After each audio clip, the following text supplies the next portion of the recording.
Papada. Bukan. Ha. Budak. Bol. Tengok goyang. Goyang. Goyang pula.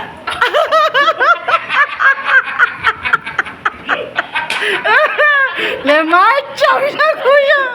Apa keheng?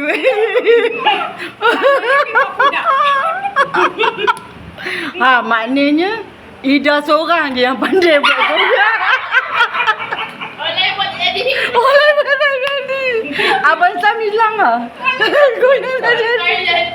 Dia tak tahan nak gelak dah terkencing. Dia panjang tu dia. Dah potong dua tadi. Panjang kan dia. Ha?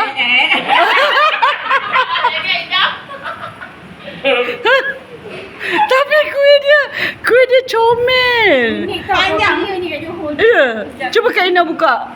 Kak Ina buka boleh goyang dia. Yang nakal Aida Dia dia. pandang lupa benda lawak ni. Dia lupa banyak kali je.